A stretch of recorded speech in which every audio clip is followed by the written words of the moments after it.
좋은 날입니다. 오늘의 말씀은 디모데전서 4장 8절의 말씀입니다. 육체의 연단은 약간의 유익이 있으나 경건은 범사에 유익하니 금생과 내생에 약속이 있느니라. 이제 성탄이 오고 한 해가 시작하는 시간입니다. 예수님이 초림으로 오신 것을 우리가 기다리는 시간이었고 재림으로 오실 예수님을 또 우리가 기다리는 시간, 대강절입니다. 주님이 이 땅에 강림하신 그날을 우리가 기다리는 마음으로 매일의 묵상을 이렇게 또 시작합니다. 오늘 본문에 보니까 육체의 연단은 약간의 유익이 있으나 경건은 범사에 유익하다. 경건에 대한 이야기를 하려고 합니다. 경건은요, 제가 신선한 경건함 이렇게 붙여봤습니다. 매일 굽는 빵과 같이 경건함은 매일 신선해야겠죠. 요리사에게 음식의 재료는 신선함이 생명이지요. 상하고 부패한 재료로 어떤 음식도 조리를 해도 맛있게 음식을 만들 수가 없습니다. 저같이 설교하는 사람에게도 이 경건이 아주 중요합니다. 좋은 설교 재료는 설교자 본인이 경건하고 거룩한 삶을 살 때 가능하지요. 저도 부족한 것이 많지만 경건된 삶을 통해서 영적인 생명이 또 생활이 경건하도록, 경건함의 식탁이 풍성하도록 그렇게 노력하려고 합니다. 성도들에게 매일 신선한 음식처럼 신선한 영적 공급이 있어야 될 줄 압니다. 신선한 경건함. 또 이 경건함은 느긋한 경건함. 그것은 서두르지 않는 마음이지요. 느긋한 경건함이 있어야 됩니다. 육체 연단과 비교되는 느긋한 경건함. 설교자에게도 바쁜 일상을 좀 접어두고 하나님과 묵상하며 조용한 시간을 갖는 것이 참 중요합니다. 느긋한 모습은 예수님의 태도이고 예수님의 모습이기도 합니다. 빠른 걸음보다 바른 걸음을 이 시대는 요구하고 있죠. 빨리 간다고 먼저 가지 않습니다. 속도 빠른 사회에서 주님의 걸음에, 주님의 박자에 우리의 리듬을 맞춰보면 어떨지요. 하나님께서 우리에게 예수님을 보내주셔서 그 박자에 좀 느긋하게 걸으라고 말씀하십니다. 기다릴 줄 알아야 되지요. 내 걸음에 리듬을 맞추지 말고 주님의 걸음에 리듬과 박자를 맞추면 조금 더 여유로워질 수 있을 줄 압니다. 신학자였던 그 나인홀드 니버가 세레니티 프레이어, 평온을 비는 기도, 이렇게 그 짧은 기도문이 있는데 제가 한국말로 번역해 보면 이렇습니다. 주여 우리에게 우리가 바꿀 수 없는 것을 평온하게 받아들이는 은혜와 바꿔야 할 것을 바꿀 수 있는 용기, 그리고 이 둘을 분별하는 지혜를 허락하소서.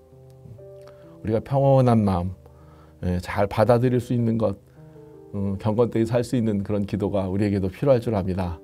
그리스도의 영성에서 중요한 것 중에 하나가 저는 이 경건함이라고 생각합니다. 세상 사람들도 우리 믿는 신자들에게 기대하는 것도 있어요. 기대치가 좀 높죠.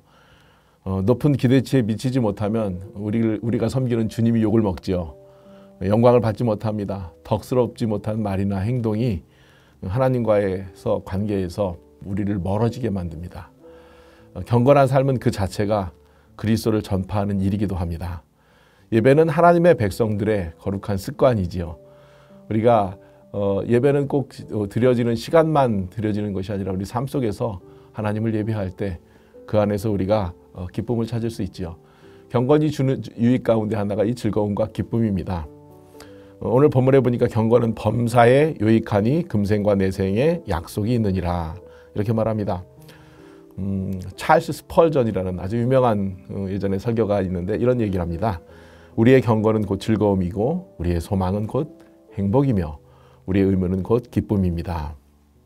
우리가 경건되이 하루하루 살아가야 되는데 그리스도인의 하루하루가 어떻게 살아야 되는가 이런 질문 가운데 잘 살아야겠죠. 그럼 어떻게 하는 것이 잘 살 수 있는 것인가. 오스기니스라는 그 기독교 작가가 있거든요. 그분이 오늘을 사는 이유라는 책에서 인생을 잘 사는 것은 자신에게 주어진 시간을 아름답게 사는 것입니다. 이렇게 말합니다. 주님 우리에게 주어진 시간에서 생명을 살리며 복된 인생으로 살기 원합니다. 경건한 그리스도인의 발자취에서는요, 그리스도의 향기가 납니다. 우리가 경건은 꼭 교회 안에만 있는 것이 아니라 하나님께서 우리에게 주신 삶 속에 경건이 있고 그곳에서 경건된 삶 속에서 향기가 나는 줄 압니다. 이제 연말이 다가옵니다. 저에게는 매일의 묵상 이제 마지막 시간이고 내년에 배울 텐데요. 우리가 이 성탄이 가까워오는 계절 가운데 우리 마음을 좀 조용한데 두면서 하나님과 좋은 관계를 유지함을 통해서 우리 안에 기쁨이 있고 경건된 삶이 올해뿐만 아니라 내년 가운데도 이어지기를 축원하며 축복합니다. 기도하겠습니다. 하나님 감사합니다. 하나님께서 우리에게 경건된 삶을 살라고 말씀하셨는데 우리가 그러지 못한 부분들이 참 많습니다. 한 해를 돌아보며 다시 새해 가운데 우리의 마음을 하나님께 두며 하나님과 거룩한 교제가 우리 가운데 있게 하시며 하나님의 말씀을 듣는 모든 성도들에게 기쁨도 넘치게 하옵소서. 성탄의 기쁨이 우리 가운데 있게 하시며 하나님과 바른 관계를 통해서 더 깊은 교제가 기쁨이 우리에게 있게 하옵소서. 예수님의 이름으로 기도합니다. 아멘.